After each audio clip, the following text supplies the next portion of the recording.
Welp, welp, up here I am on YouTube. Hey Nathan, how's it going today? It's been a rough week. It's been a rough life. Just run me over with a bus and things will feel better. Okay, well, I've got a bus for you. This is interesting. Like Nathan and I on our channel. So this is a Ryan shares with Nathan a moment like in our youth and when we were kids. Nathan and Ryan, myself and Nathan, we would share songs with each other. Of course, interest, likes, as friends would do. And I always loved sharing music with Nathan. I'd find a band or a song. I'd say, you got to hear this. You got to hear this. It's always fun. And Nathan, for the most part, would enjoy a lot of the stuff I shared with him. Not everything, but that's what makes it fun. Now, this is a band I just started listening to this band like last 2 months, really, maybe 3, and I have been listening to them nonstop. I listen to them when I'm driving my car, when I'm going for a run, those type of things, and I just love their sound and style and everything about them. I don't want to oversell them because knowing Nathan, he's going to hate everything. So, here's the thing: Nathan's been having a hard time with a lot of reactions lately. So I was like, I want to show him a song, a band, or a sound that I think he might like. I think this might be in your wheelhouse of sound. I'm hopeful. Mm-hmm. I'm hopeful. Okay. Now, I'm going to lead with this, and you're going to be like, what? How big a fan are you, Nathan, of Blink-182? Like I know. Yeah. You and I have very similar. Yeah. Because they were like a new band when we were in our 20s. No. But they did all the small things. Yeah, they're a fun band in their own right. But you and I never listened to them. We're never fans. Well, I have a podcast called The Worst of the Best Podcast. So yes, I'm plugging that now. If you want to check it out and you're a Blink-182 fan, I did an episode on one of their albums. And it was a challenge by a guest co-host. I wanted to listen to the album, do a podcast episode about them. So I did, and it was a fun episode. It was actually a fun album to listen to, just to listen to for fun. It was actually a fun listen. But one of the band members in Blink-182, Tom DeLonge, left the band and started another band called Angels and Airwaves. I'm like, I wonder what this guy sounds like on another band, because it's a very kind of, I would say Blink-182 is kind of amateurish, but they're kind of like a party band type thing, fun party band. So when I listened to Angel Airways, I listened to one of their singles, like, what? It doesn't even sound like him. And it was like totally different sound, totally different experience. And I just kept listening to song after song, single after single. Then I just downloaded their older albums on my iPhone. I couldn't stop listening. It was like just woof. I was like waterfall, So this song is really cool. I really like this song. I mean, they literally have very few duds. I'm not even joking, in my opinion. So Nathan, I'm going to share with you a song called "The War." I think it kind of showcases how different they sound than Blink-182. This guy who formed Blink-182, Tom DeLonge, now with this band, and I really dig what he's doing with this band, and I hope they continue for a while. They're still together, and they're still making albums. So, okay, there you go. The War. All right, I have an open mind. I hope so. I hope you like it. A little hot.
crashing sound. We watch them all go down, and the families, now useless bodies, they laced up black and blue.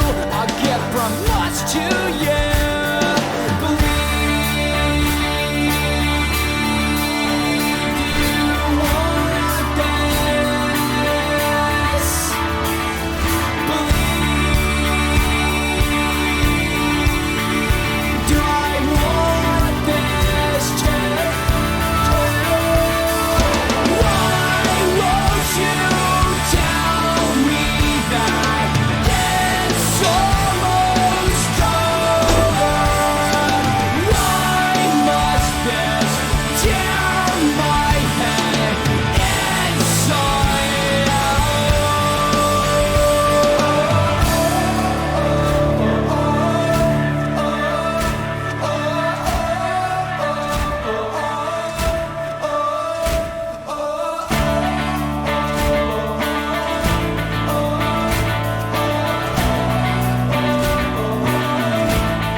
All right, lay it on me. There we go. Yeah.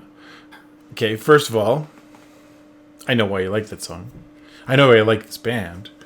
Because it, I guess you showing that to me did kind of bring me back to almost like an updated version of sitting in your living room or your bedroom and you on the Ghetto Blaster going through like, what about this song? Oh, what about this song? And like me kind of like, okay, I don't know what I think. Like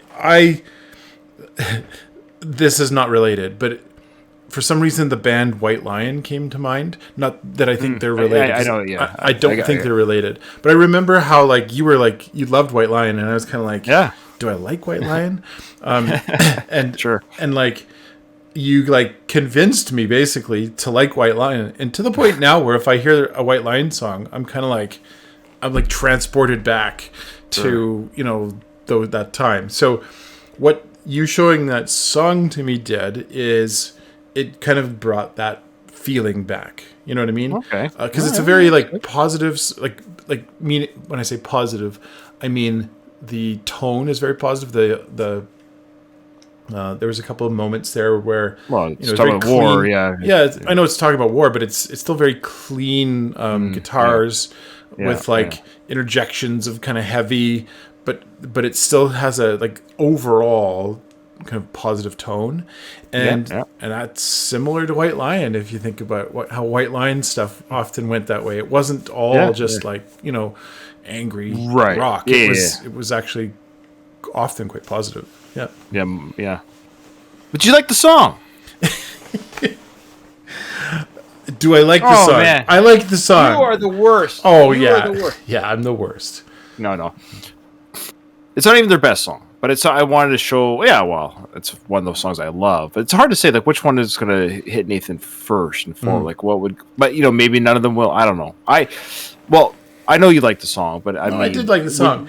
Don't people read too much into when I'm grumpy like this? So, just understand. I liked the song. I'm in the mind frame right now. I want to punch something. So, yeah. So I showed you a song about the war. No, I get it, Nathan. I like how you said it was more of. It made you feel. Looking back at our youth and our friendship, that's good. That makes me happy. That makes me happy, and that's what it's really about too. Anyways, at the end of the day, music or art or movies or going to an event, it's about hanging out with your loved ones and your friends and sharing those moments together. So it's not so much about the event as much as spending time together and kicking back and relaxing. That's what our channel is about. Really, is about two guys listening to music or watching TV shows and just chilling and hanging out. I'm going to show you more. I'm definitely going to show you more. This is actually from their first album. Their sound, I wouldn't say it's changed, but they definitely have changed some of their sound, and it's cool to see the different. As a new listener, to me, it's just all at once. I hear 5 albums all at once. It's kind of interesting. But what I like about it, for any Angel and Airwave fans out there, personally, what I like about them is, I love, of course, the guitar work. I love the chorus work. It's that stadium sound, when you do that, all that stuff. Like, I always picture, like, you're at a concert, you're singing along. I love when bands do that, when they say, hey, if this is played at a concert, we'll get the crowd singing with us. And I love that. I love the sound of Angel and Airwaves. I'm really mad at people on my channel who never showed me. I've always said, like, show me bands like this. So maybe that's my plea. So I kind of want to show this to you, also the other Angel and Airwaves fans. Like, show me another band like this. If I already know their stuff, so you can't show me anything from them anymore. It's too late. It's too late. I took the toothpaste out of the tube. Yeah, but it bugs me because I've been doing my other channel than this one. And a lot of people give us great bands, but I've always made it clear I'm a rock guy. Right. Like, I love like chorus rock, melody rock, stadium rock and roll guitars, the chorus, the backing vocals, drums, guitars, bass. Nothing complex, nothing crazy. But tap your foot, go jogging, work out to rock and roll. And I don't know why it's so hard to find bands that do this. And Angel and Airwaves, it hit me like right in the vein. I like this. This is a new band that no one's ever told me about. So here's my plea. You can title this "Ryan is begging people to listen." to find that. So this gives you an idea. So I love this kind of rock and roll, that stadium rock sound. It's almost pretentiously so, in the sense of like, are they trying to make it sound like a stadium? Yeah, good. It's like Def Leppard is a stadium rock band. Yeah, and I love Def Leppard. I love that they create a sound that you want to hear live and be a part of the crowd. That's what I love about nothing artsy fartsy, nothing. Just give me stadium rock, and I love stadium rock. So I guess I'm tired of chasing all these other songs. I'm kind of now going back to saying, hey, Ryan's wheelhouse is this sound of this band. Show me the bands that do this sound. Yeah. There you go. Okay. Yeah. All right, so I don't have any stadium rock songs to show you, but I have some stuff that I can show you. Yeah, I appreciate it. Yeah. All right, well, there you go. Well, I guess we'll see you on another. What was the band's name again? Oh, Angel and Airwaves. Angel and Airwaves. Angels and Airwaves. Angels and Airwaves song that Ryan will show me in the future.